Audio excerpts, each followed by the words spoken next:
Bom, meu nome é Marco Donini, o escritório chama Arquidonini. O Chico é meu sócio, o Chico Zeleznikar. A gente fez junto esse projeto, como faz todos. No caso específico do Drosophila, não foi a primeira experiência, porque a gente já iniciou um estudo anterior de ampliação do Drosophila. Não sei se a Lília contou esse pedaço. Ela tinha uma casa na Pedro Tax, antiga também, alugada, charmosa, mas muito apertada, mas que floresceu, porque ela em si tem muitos amigos e ela investe muito no clima do lugar, mais do que em qualquer coisa. E as pessoas que acompanham a trajetória dela prezam muito por esse ambiente. Então ela conseguiu transformar uma casa espremida entre um prédio e um imóvel abandonado num lugar muito agradável. No meio do processo ela conseguiu comprar esse imóvel abandonado, que era uma casa igualmente apertada, espremida e colada nessa dela. E aí que ela entrou em contato para ver se a gente conseguia fazer um projeto que resolvesse tecnicamente não só a integração de um com o outro, mas de que maneira que isso se daria, porque primeiro com milhões de problemas de aprovação, o que na verdade para a gente até, quer dizer, existe uma parte criativa fundamental na interpretação de qualquer desafio aí de projeto, mas a fase anterior de aprovação e de burocracia é um inferno que todo arquiteto vive. Você trabalhou com isso, você sabe bem como funciona. Então nessa anterior a gente tinha um monte de problema para lidar: acesso, bombeiro, rota de fuga, a própria integridade da construção que estava absolutamente ameaçada. Mas a gente fez um projeto bacana que faria com que ela gradualmente fosse transferindo algumas atividades para a casa nova, para eventualmente reformar a antiga ou tentar comprar da proprietária. Nesse meio do caminho, a proprietária vendeu a casa para outra pessoa para construir um prédio, e ela foi obrigada a vender a dela porque sobrou com um imóvel sem viabilidade. E aí ficou nesse desespero de achar um novo lugar. A gente sugeriu alguns, porque todo mundo ficou atento para ver se conseguia achar alguma casa que teria um mínimo aí de enfim, relação com o que ela já havia, e nada aparecia. Ela mesma apareceu com essa casa, entusiasmadíssima, pediu para ir lá ver, acho que no mesmo dia. A gente ficou perplexo de ver o estado que a casa estava. Eu não sei se ela contou também, mas o proprietário havia acabado de comprar para demolir, achando que ia fazer um estacionamento. É o proprietário, eu não sei se ela contou esse pedaço. Ele comprou, ele tem lá um negócio dele, estacionamentos. Ele comprou achando que ia demolir a casa para colocar mais alguns automóveis, e percebeu que havia um processo de tombamento só depois de ter comprado. E ficou irritadíssimo, porque não sabia o que fazer com aquela casa. E foi quando ela entrou. Então foi uma série de coincidências assim que viabilizou. Para ele isso era um problema, para ela estava com um problema, que ela não poderia ficar muito tempo sem reabrir o bar, porque ela tinha uma freguesia muito fiel.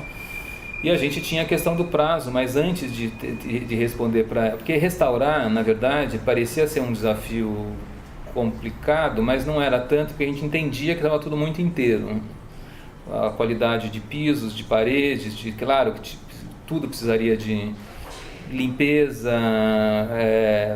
polimento, muita coisa para consertar, mas a casa estava inteirinha. A questão era mais conseguir adaptar para o que era importante, quer dizer, para funcionamento e principalmente para a legislação, que é o que em geral emperra tudo. Quer dizer, os órgãos de patrimônio, eles te permitem uma ou outra intervenção que não descaracterize a casa, mas aí entra bombeiro que quer que faça um elevador, quer que faça a rampa, quer que faça a abertura, quer que proíbe isso, proíbe aquilo, e a prefeitura, que é um inferno, que aí é aquela questão toda de burocracia, que em geral não coincide o arquivo, quer dizer, o registro que tem lá com o próprio patrimônio, muito menos com o levantamento. Então, e como a gente lida com isso em todos os outros projetos, a gente não faz só disso, né? A gente faz projeto geral, edifícios, residências e tal.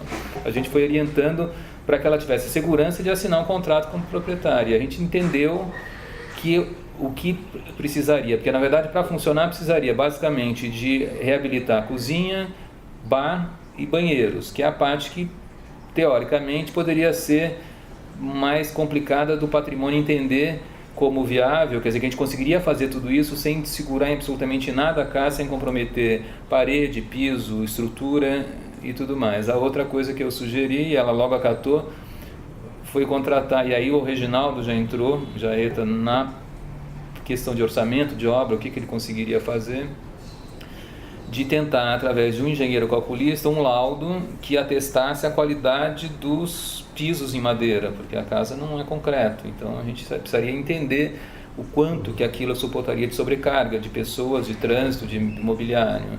E ele logo, e eu na verdade já havia sugerido inclusive alguns caminhos de reforço caso fosse necessário, porque a gente já lida com isso, reforço metálico se precisasse, mas teria que negociar isso com o patrimônio. E aí também foi uma gratíssima surpresa de ver que a casa tinha uma estrutura impressionantemente robusta que poderia comportar tudo isso de forma com bastante folga.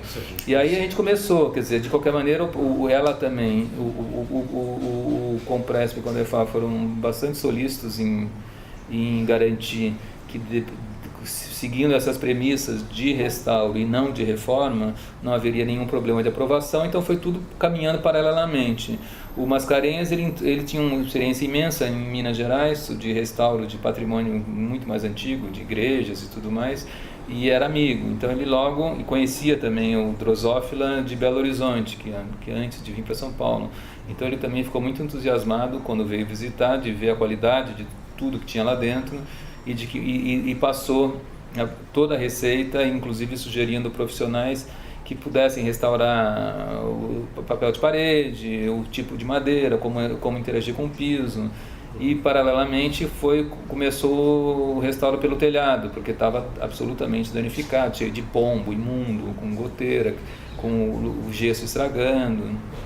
E nisso, enquanto já estava assim, o emergencial começou, o processo estava tramitando no Compresp para poder viabilizar o que tivesse de obra, que aí na verdade a gente pediu abertura assim, de 2 vãos, a transformação de um dormitório em banheiro sanitário, na verdade um sanitário já era imenso, a gente conseguiu subdividir para transformar em feminino, e num quarto conjugado a gente propôs o masculino com a instalação toda solta da parede, que não desfigurasse nada, e piso sobreposto, que o piso era assoalho, então o piso está inteiro por baixo. E os bares também, o bar aconteceu a mesma coisa, sendo que um dos bares, ele ocupa, o de cima ocupa um trecho de um banheiro que a gente preservou inteiro, que está lá, que é a parte com azulejo, com aquecedor, até a banheira que a gente guardou. Então, assim, a parte de como transformar em projeto foi relativamente simples, eles concordaram com tudo também, porque a gente já conhecia o funcionamento deles. A parte mais complicada foi que a gente teve que fazer a proposta de otimização de serviço, né? Cozinha, bar, acesso, lixo, saída, entrada, e a questão de bombeiro, porque a casa é elevada do piso, o acesso lateral que a gente inicialmente achou mais interessante de servir como acesso principal, um hallzinho que já dá direto na escadaria, o proprietário do terreno não queria, porque ele queria colocar carro ali do lado, ao mesmo tempo tinha um desnível que não conseguiria resolver com rampa, então a gente acabou optando por manter a entrada na parte frontal, através da construção dessa rampa, conseguiu não ter que executar a escada de segurança metálica que eu havia proposto, caso o bombeiro exigisse, para fazer rota de fuga da parte superior. Foi proposta uma escada metálica que encostasse, que não poderia nem encostar na casa, mas que daria um acesso, mas o bombeiro entendeu que pela quantidade de pessoas que ele abrigaria não seria necessário, só limitou essa quantidade na parte superior, então isso foi dispensado também. E aí eles concordaram que não foi executado ainda só de um monta-carga com a remoção de um trecho do assoalho, mas não precisou executar, então isso também foi uma vitória no Condefab. E os trabalhos começaram mais ou menos junto, assim, restaurando o forro, primeiro em cima, limpando, depois reforçando. A gente tinha questões, inclusive, de armazenamento de água, porque para restaurante e bar é importante, a casa não tinha. Também a gente entendeu, através desse laudo do engenheiro, entendeu que daria para colocar em cima nessa ocupação superior sem nenhum problema. Claro que teve que fazer uma reviravolta para descobrir as instalações que estariam ainda em condições de uso mas a elétrica, por exemplo, foi toda refeita a partir do início, a hidráulica, algumas questões como saídas foram todas revitalizadas e o abastecimento foi refeito para esses pontos novos. Um lavabo que havia já no primeiro andar, no térreo, foi transformado num lavabo acessível para a PNE, que não era exatamente da dimensão atual exigida por legislação, mas em casos como esse foi tolerado, porque não poderia quebrar a parede. E a cozinha também. A cozinha a gente acompanhou junto com a empresa de cozinha, quer dizer, refazendo várias vezes a proposta que eles traziam, que a gente já tinha feito o nosso layout, a transformação de acople e cozinha existentes, para poder fazer um fluxo melhor que desse conta porque essa integração entre cozinha e bar e armazenamento, tanto de bebida quanto de comida, não é uma coisa muito simples, nem se tivesse casa nova, que dirá numa casa que a gente não podia mexer em nada. Então tudo isso foi feito meio junto e acabou conseguir. Ela, claro, que aí também tem questão financeira, ela precisou fazer um investimento muito grande, empréstimo, para conseguir um equipamento bacana também, porque não tinha também cabimento de entrar num empreendimento desse, com uma casa desse quilate, e não conseguir fazer com que as instalações fossem bacanas para poder funcionar bem por um período muito grande. E ela falou que ela conseguiu financiamento à parte para fazer a parte de cozinha. Tipo então tudo foi dando muito certo. Agora, assim, é claro, o nosso projeto, que aí, claro, também a gente já tinha feito uma primeira avaliação, porque ela já tinha muito mobiliário no bar anterior e colecionava mais um tanto para essa ampliação. Então, no início do processo, a gente já fez uma catalogação de tudo que ela tinha e já começou com layout para poder ver o que daria de circulação, porque a casa é linda, está tudo inteiro, mas ela é toda limitada e compartimentada, e a gente já sabia que isso seria mais difícil do que trabalhar num espaço maior. Você otimiza a circulação. Lá a gente teria que se adequar ao que os espaços existentes. Então, tudo isso foi feito de uma forma que meio rápida, assim, a proposta de arquitetura em cima do que ela já tinha e trazia de mobiliário, e em cima do que a gente já intuiu que poderia ser feito, assim, de adaptação da casa, foi muito rápido para poder fazer com que a obra já iniciasse, porque senão ela também não conseguiria ficar. Se ficasse num processo desse por muito mais tempo sem poder abrir, é evidente que quebra qualquer um.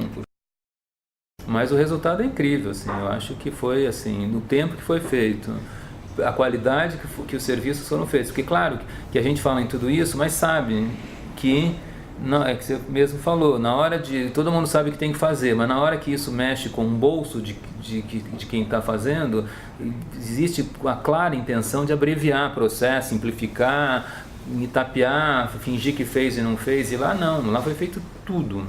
Toda a caixilharia foi restaurada, todos os pisos foram restaurados, o que não dava para restaurar, a gente conseguiu trocar por coisa da época, muito parecida, conseguiu repor peças conseguiu achar luminárias que estavam lá embaixo no porão, abandonadas, e recolocar, conseguiu tonalidades próximas do que já existia em função desse laudo de restauro feito pelo Mascarenhas, foi tudo, o forro de gesso, tudo. O nosso desenho se integrou mais ou menos ao repertório do que a casa já trazia. Quer dizer, de qualquer forma, assim, eu também não tenho tanta experiência assim, nem pesquiso isso, porque a gente também está fazendo projeto novo o tempo inteiro. Mas eu imagino que não tenha muita coisa, principalmente como vocês já colocaram, de iniciativa privada, que consigam então a fundo com essa seriedade de restauro. E lá houve. Isso nos impressionou. E o povo está absolutamente ciente disso, porque muita gente fica lá assim, né, olhando. E não é só isso que está lá que a gente vê, porque na verdade a gente tem aquilo ali dentro do canteiro de obra e um percurso imenso fora do canteiro de obra nas questões de aprovação, que é inferno, na verdade. Um fala uma coisa, o outro não, o bombeiro diz uma coisa, a prefeitura diz outra. Aí tem uma diferença de área no cadastro da prefeitura, que não existe planta. O patrimônio tinha isso tombado e não tinha um registro da casa, ele só tinha a fachada, ele não tem planta. Então, assim, todo mundo quis colaborar e colaborou, mas assim, a nossa burocracia, que já é um exagero e já é muito emperrada, ela é muito capenga para poder ser tão exigente.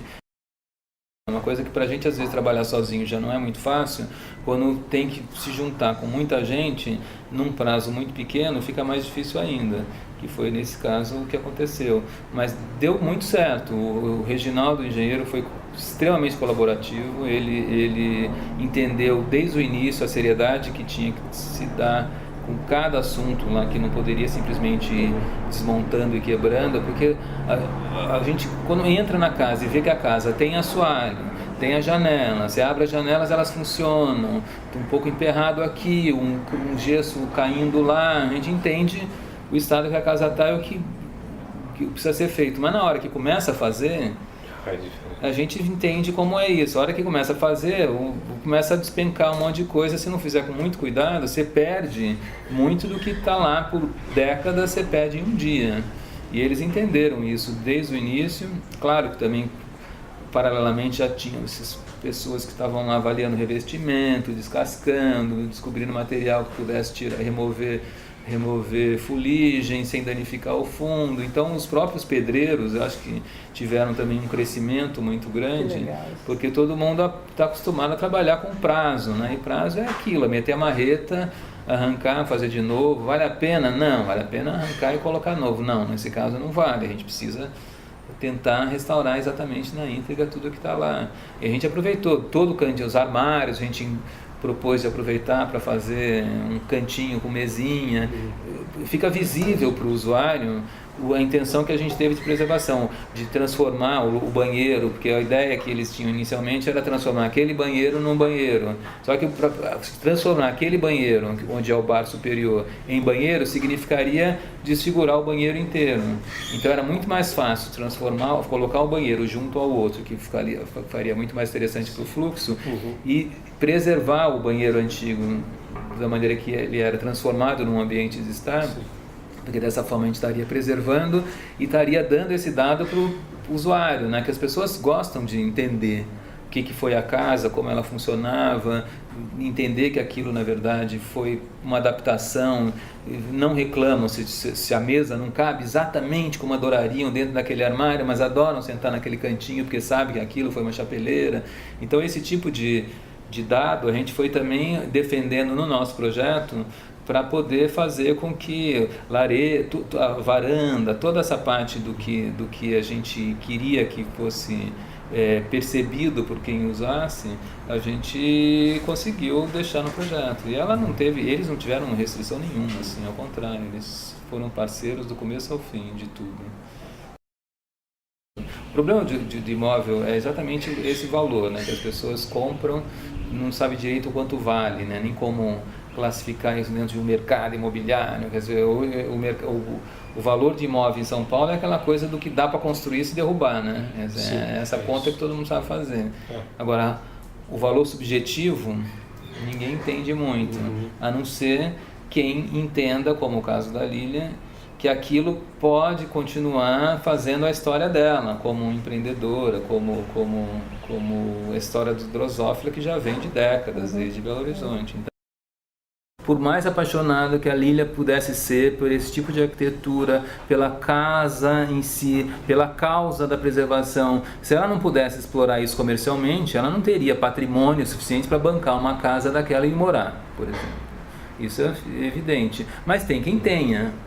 Então, quem tem, eu acho que poderia simplesmente, diante de um processo como esse, de um imóvel como esse, simplesmente resolver passar por tudo isso e simplesmente restaurar e morar, ou abrir uma biblioteca, ou doar, ou fazer algum tipo de parceria com alguma coisa pública. Mas é mais difícil ainda. Eu acho que a partir do momento que você consegue fazer com que um imóvel desse consiga se transformar, se preservando integralmente, e ainda assim abrir um negócio que seja, enfim, lucrativo, eu acho que é um caminho muito mais interessante, que é o que aconteceu com ela. Então, assim, eu acho que se não tem, de fato, esse plano de negócio que dê algum respaldo de viabilidade para funcionar isso depois, e ainda assim o bem está preservado, fica muito mais difícil. Agora, se houvesse essa sensibilidade da própria sociedade, olha, vamos pegar algumas casas, vamos preservar, e se acontecer alguma possibilidade de explorar comercialmente, ótimo. Se não acontecer, pelo menos a gente salvou. É claro que é muito mais difícil, porque ninguém investe nem só dinheiro, muita energia, né?